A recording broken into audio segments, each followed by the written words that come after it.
Hello guys, welcome back to our channel. आज एक IPO देखेंगे। अभी एनबीएफसी की एक आईपीओ ओपन हुई है। आई फिनांस ये क्लेम करती है कि इन्होंने कुछ ऐसा AI based model driven drive किया है जिसके बेसिस पे इनको पता लगता है कि क्या कंपनी का जो लोन है वो बैड होगा या प्रॉपर रहेगा। चलिए डिस्कस करते हैं कि आपको सब्सक्राइब करना चाहिए नहीं करना चाहिए। फ्रॉम डिफरेंट ब्रोकरेज का व्यूज क्या है वो सब देखेंगे इसी वीडियो में। क्लोजिंग हो रही है 11 फरवरी को, that is tomorrow.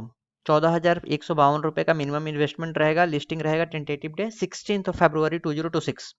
Finance company मतलब ये एनबीएफसी कंपनी है, इनकॉर्पोरेट हुई इन द ईयर 1993। कंपनी करती क्या है, छोटे मोटे बिजनेस ओनर को लोन देती है, स्मॉल बिजनेस लोन्स देती है मतलब वर्किंग कैपिटल लोन देती है बिजनेस चलाने के लिए। मॉर्गेज लोन्स देती है, प्रॉपर्टी लोन्स देती है, अनसिक्योर्ड लोन्स देती है टू एमएसएमई मतलब छोटे जितने भी बिजनेसमैन हैं उनको लोन देती है। रेडी पटरी वाले को आप बोल सकते हो, उनको भी ये लोन्स देती है।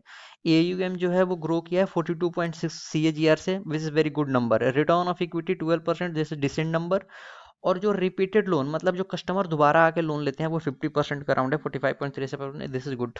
जो कौन से है वो क्या है, एनपीए है। एनपीए मतलब जो कंपनी के लिए लाइबिलिटी है, जो कंपनी रिकवर नहीं कर पा रही है बैंक, वो है 4.85%, 5% के आसपास है।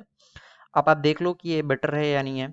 निगेटिव ऑपरेटिंग कैश फ्लो मतलब जो कंपनी फिनांस से पैसा ले रही है वो अपने operation regular day to day activity में भी पूरा नहीं कर पा रही है अभी के लिए, तो 25 फाइनेंशियल ईयर में इनका निगेटिव है। इम्प्लॉय का एट्रिशन भी बहुत ज़्यादा है। एट्रिशन मतलब इम्प्लॉय बहुत छोड़ के जाते हैं, मतलब 7 इम्प्लॉय 100 में से 10 में से तो ऑलमोस्ट एक साल में चले ही जाते हैं। अब इन्होंने क्या किया है, लीवरेज किया है unique cluster based underwriting model, मतलब इन्होंने एआई कुछ डेवलप किया है और मॉडल जिसमें उन्होंने जो माइक्रो इंटरप्राइजेज है अक्रॉस इंडिया, मतलब पैन इंडिया प्रेजेंस है, जिसको ये देते हैं और ये देख लेते हैं कि मतलब ये इनका मॉडल ये बता रहा होता है कि ये लोन वेदर बैड होगा या डेट बैड होगा या एनपीए होगा या नहीं होगा, ये बताएंगे। प्रॉफिट कंटिन्यू ग्रो कर रही है। टोटल एसेट्स भी कंपनी की ग्रो कर रही है। Revenue is again in growing trend, revenue तो बहुत ग्रो कर रही है, इनफैक्ट आई थिंक डबल और 1.5 के आसपास में ये ग्रो कर रही है। This is very good number.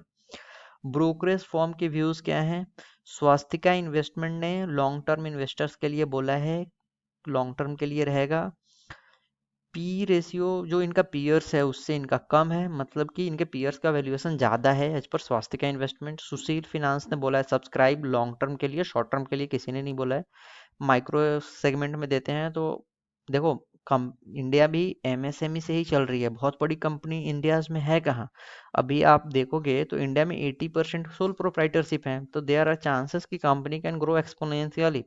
But ये लॉन्ग टर्म में ही पॉसिबल है, शॉर्ट टर्म में तो डोंट नो। आईपीओ में वैसे भी सेंटिमेंट लोगों का पता नहीं लगता है शेयर मार्केट में। बोनांजा पोर्टफोलियो ने पॉजिटिव आउटलुक दिया है बिकॉज जियोग्राफिकल डाइवर्सिफिकेशन है, टेक्नोलॉजी ड्रिवन मॉडल है और वो कॉस्ट को जो है ना वो मिनिमाइज करेगा। मास्टर कैपिटल सर्विस ने दिया है, क्या दिया है, view the company as strategically position to capitalize structure. अच्छा अगेन इन्होंने लॉन्ग टर्म इन्वेस्टमेंट के लिए बोला है।